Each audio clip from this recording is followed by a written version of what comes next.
Oye, perdona otra vez por esto. Sé que no es la hora. Sé que probablemente estás dormido o a punto de quedarte dormido, pero te juro que llevo horas con esto dándome vueltas en la cabeza y no puedo soltarlo.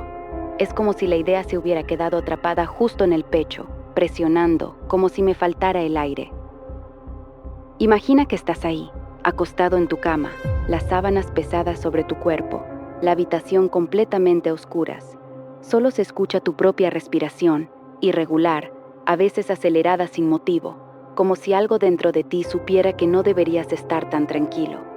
Cada vez que intentas cerrar los ojos, esa presión vuelve. No es dolor, es algo peor. Es la certeza de que el mundo no funciona como crees. Ahora, déjame llevarte más lejos. Cierra los ojos conmigo y entra en la historia de verdad. Era un niño de 9 años llamado Rubén, delgado, inquieto, con esa mirada limpia que solo tienen los niños que todavía creen que el mundo es bueno. Acababa de vivir el mejor viaje de su vida, un safari en África. Había sentido el polvo rojo metiéndose entre los dientes cuando el jeep corría. Había escuchado el rugido grave de un león que te vibraba en el pecho. Había olido la tierra seca al atardecer, ese olor que se te queda pegado en la piel durante días. Su hermano lo empujaba, riéndose, compitiendo por quién veía primero a la jirafa o al elefante. Sus padres los miraban con esa calma confiada de quien piensa que, al menos por unos días, todo está bajo control. El regreso fue en avión, uno de esos vuelos largos donde todo parece diseñado para que te rindas al sueño. Las luces se atenuaron, el murmullo constante de los motores se volvió una nana mecánica. Las azafatas caminaban con pasos medidos, sonriendo de forma automática. Poco a poco, las conversaciones se apagaron, las pantallas se oscurecieron, las cabezas se inclinaron. Todos durmieron, completamente indefensos. Rubén también, con la cara apoyada en el asiento, respirando lento, boca entreabierta, soñando seguramente con leones y cielos abiertos. No sabía que delante, en la cabina, algo se estaba torciendo. Un error pequeño, una percepción falsa, instrumentos que decían una cosa y el cuerpo de los pilotos otra. Confiaron en sus sentidos, y mientras tanto, atrás, nadie sabía nada. No hubo aviso, no hubo turbulencias que te avisen, solo sueño. Y luego, de golpe, el impacto, a más de 400 kilómetros por hora contra el suelo. El sonido no llegó a procesarse, el fuselaje no se rompió, se desintegró. El metal se plegó sobre sí mismo como papel. Los asientos se arrancaron de sus raíles. Los cuerpos fueron lanzados, comprimidos, destrozados en milisegundos. El aire se llenó de calor, de fuego, de partículas que cortaban como cuchillas. Y después, silencio. Ese silencio pesado que queda cuando la destrucción ya pasó. Los rescatistas llegaron caminando entre los restos, sabiendo que no había nada que salvar. El olor a queroseno quemado se les metía en la garganta. El metal todavía estaba caliente. Y entonces, uno de ellos vio algo. Un pie pequeño, demasiado pequeño, sobresalía entre los escombros. Se acercó despacio, como si moverse rápido pudiera romper la escena.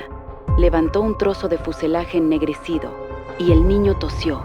Un sonido débil, seco, imposible. Abrió los ojos. Estaba vivo, con las piernas destrozadas, el cuerpo lleno de golpes, la piel marcada por el impacto, pero vivo. 103 personas murieron ese día. 103. Adultos, pilotos, gente fuerte, gente preparada, todos sometidos a la misma fuerza brutal. Y él no. Y lo más inquietante no es solo que sobreviviera, es que siguió adelante, creció, aprendió a caminar otra vez, con meses de rehabilitación dolorosa, con cicatrices que no se ven. Volvió a una vida que ya no era la misma, una vida donde cada recuerdo feliz estaba conectado al momento en que todo se rompió, donde su familia dejó de existir en un solo segundo, y él no. Pero esto no es un caso aislado. Hay algo más que te va a dejar la piel de gallina. Años antes, en otro país, otra historia ya había roto todas las reglas. Se llamaba Vesna, 22 años, azafata, una chica normal, con planes normales, viajar, conocer ciudades, escapar de la rutina. Un error administrativo, un nombre confundido, un turno cambiado. Eso bastó para ponerla en un avión en el que no debía estar, a más de 10.000 metros de altura. Y entonces, una explosión, una bomba, el sonido seco, brutal, la despresurización instantánea, el aire escapando con una fuerza salvaje, arrancando asientos, arrastrando cuerpos. El avión se partió literalmente en dos en el aire, personas expulsadas al vacío como muñecos de trapo. Vesna quedó atrapada en la parte trasera, comprimida contra un carrito metálico que la inmovilizó. Esa sección cayó, giró, descendió durante minutos enteros desde el cielo, el viento golpeando como cuchillos, el frío quemando la piel, la falta de oxígeno apagando la conciencia, y luego, el impacto contra árboles y nieve, una combinación absurda de factores que redujo, solo un poco, la violencia. Nadie debería sobrevivir a eso, nadie, pero ella lo hizo, con el cráneo fracturado, la columna rota, la pelvis destruida, las piernas inutilizadas. Estuvo en coma, despertó semanas después sin recordar nada, como si su mente hubiera decidido borrar lo imposible, y contra toda lógica, volvió a caminar, volvió a vivir. Décadas después de caer desde el cielo seguía aquí.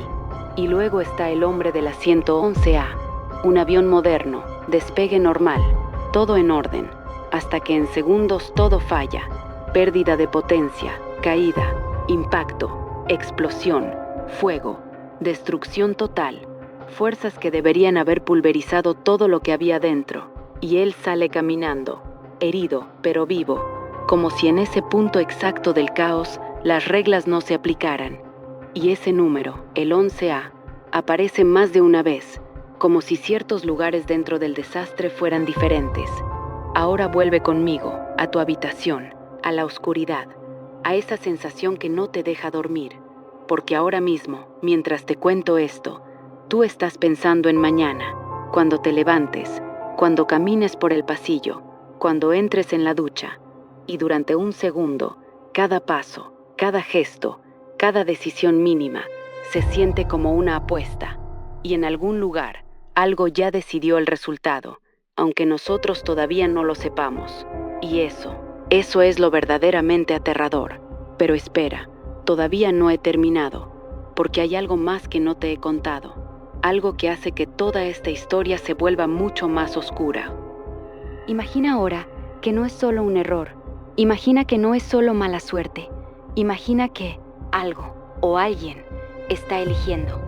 Vuelve con Rubén, pero esta vez no lo veas como el niño que sobrevivió. Velo unos años después, ya adolescente, sentado en una sala de terapia. Las luces son tenues. El terapeuta lo mira con esa expresión neutra que usan cuando no saben qué decir. Rubén habla en voz baja, casi susurrando, como si tuviera miedo de que las palabras salgan demasiado fuerte. Dice que desde el accidente sueña lo mismo todas las noches. No es el impacto, no es el fuego, es algo anterior. Dice que justo antes de quedarse dormido en el avión, sintió una presencia, como si alguien estuviera sentado a su lado, aunque el asiento estaba vacío. Una figura alta, sin cara definida, solo una silueta que se inclinaba hacia él y le susurraba algo al oído. Una sola frase, siempre la misma: tú te quedas. El terapeuta le dice que es trauma, memoria falsa, el cerebro intentando darle sentido a lo imposible. Pero Rubén jura que no. Dice que esa voz no sonaba humana, sonaba como si viniera de dentro de su propia cabeza y de fuera al mismo tiempo. Y lo peor, dice que a veces, cuando está despierto, todavía la escucha. En momentos normales, cuando cruza una calle, cuando se ducha, cuando está a punto de subirse a un ascensor. Siempre la misma frase, en el mismo tono tranquilo, casi amable: tú te quedas. Ahora desplázate hasta Vesna, años después del accidente. Está dando una entrevista en un programa de televisión. Las luces del estudio son fuertes. El presentador le sonríe con esa calidez falsa que usan para que la gente se abra. Vesna está sentada muy recta, con las manos sobre las rodillas, como si todavía tuviera que protegerse de algo. Habla con voz calmada, pero sus ojos están en otro lugar. Cuenta que durante los minutos que estuvo cayendo, no sintió miedo.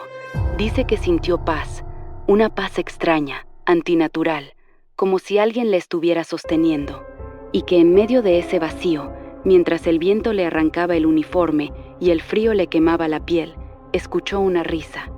No era la risa de alguien cayendo con ella, era la risa de alguien que estaba disfrutando. Una risa baja, profunda, satisfecha, como si el accidente fuera un espectáculo y ella fuera la única actriz que había entendido el chiste.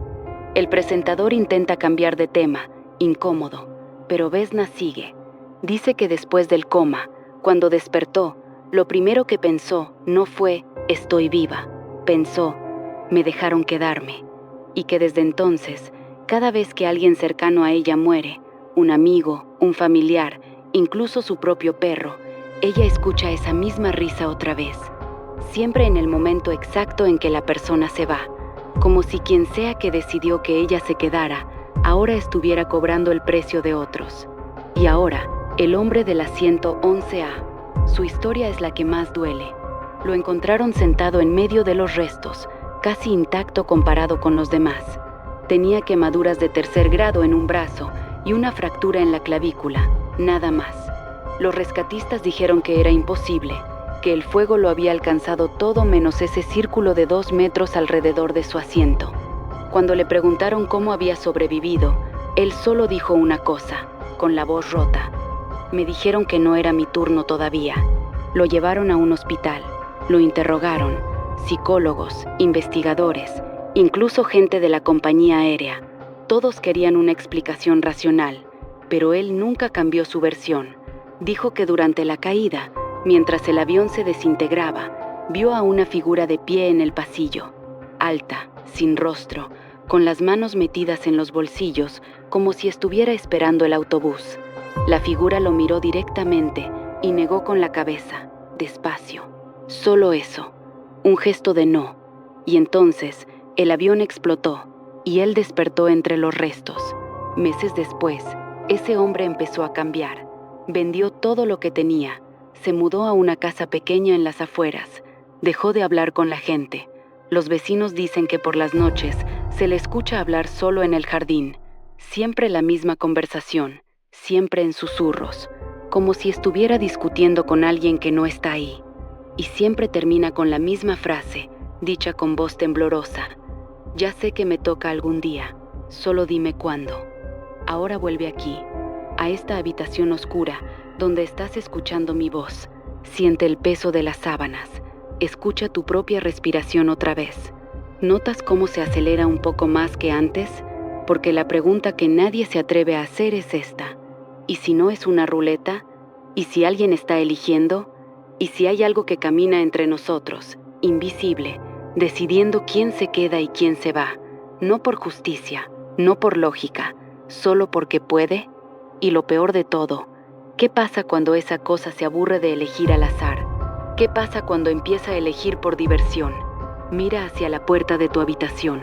Está cerrada, ¿verdad? Pero, ¿estás completamente seguro de que no hay nadie al otro lado?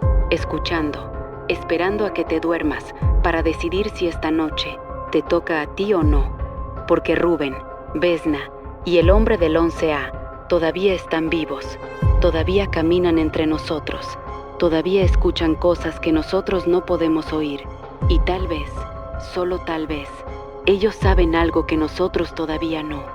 Algo que te hace desear, con todas tus fuerzas, no saber nunca. Duerme si puedes, pero recuerda, cuando sientas esa presión en el pecho, esa alarma silenciosa que no te deja cerrar los ojos, quizás no sea tu mente, quizás sea alguien decidiendo. Y quizás ya decidió.